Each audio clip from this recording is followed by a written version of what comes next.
Fever రావటం, night స్వెట్స్ అవి రావటం, కొంతమందికి ఒంటి మీద ర్యాషెస్ అవి రావటం, అంటే అర్టికేరియా అని చెప్తుంటాం, ఎలర్జిక్ ర్యాషెస్ అని చెప్తూ ఉంటాం. సో ఇట్లాంటివి రావటం, కొంతమందిలో కీళ్ళ నొప్పులు, జాయింట్ పెయిన్స్ అవి రావటం, కొంతమందిలో విపరీతమైన హెడ్ఏక్ అది రావటం, బాగా విపరీతమైన ఒళ్ళు అంటే దురదలు మంటలుగా ఉండటం, రాత్రిపూట స్లీప్ అనేది తగ్గిపోవటం, ఆకలి అది తగ్గిపోవటం, దీంట్లో మనకి గ్యాస్ట్రిక్ డిస్టర్బెన్సెస్, డైజెషన్తో పాటు అంటే డైజెస్టివ్ డిస్టర్బెన్సెస్ అవి స్టార్ట్ అవటం అనేది జనరల్గా జరుగుతూ ఉంటుందండి.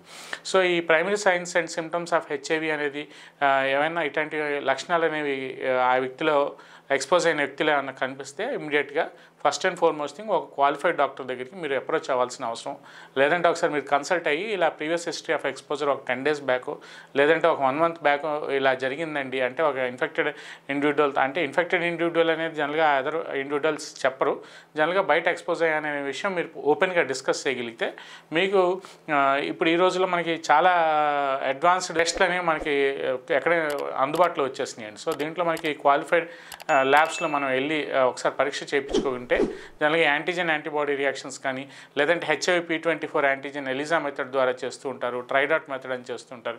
సో దీనికి కొంత పీరియడ్ అనేది టైం పీరియడ్ అనేది ఉంటుందండి సార్ ప్రతి టెస్ట్కి. సో ఆఫ్టర్ 1 week తర్వాత కానీ ఆఫ్టర్ 10 days తర్వాత జనరల్గా వెస్టర్న్ బ్లాట్ టెస్ట్ అని చేస్తుంటాం. సో దాంట్లో క్లియర్ కట్ యాంటీజెన్ వాల్యూస్ అన్నీ మనకి వచ్చేస్తూ ఉంటాయి.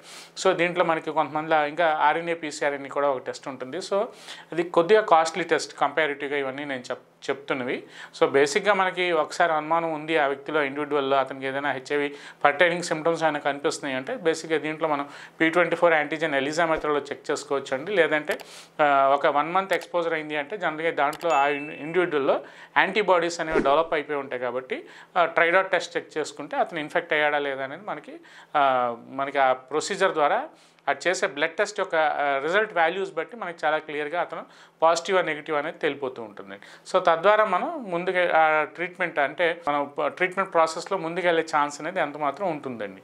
సో దీంట్లో మనకి సిస్టమ్స్లో ఇవన్నీ మనం చూసుకుని ప్రాథమిక దశ లక్షణాలు ఒక 5 signs and symptoms ఏవైతే చెప్పానో ఆ 5 signs and symptoms బయట అతని ఇన్ఫెక్షన్తో బయట ఒక ఇండివిజువల్తో ఎక్స్పోజ్ అయిన తర్వాత ఆ లక్షణాలు అనేవి కనిపిస్తే సిస్టమేటిక్గా ఒకసారి ఇవాల్యుయేట్ చేసుకోవడం, క్లియర్ థరో కట్ ఎగ్జామినేషన్ చేసుకుంటే చాలా మంచిదని ఈ వీడియోలో నేను మన వ్యూవర్స్కి చెప్పదలుచుకున్నాను. నమస్తే.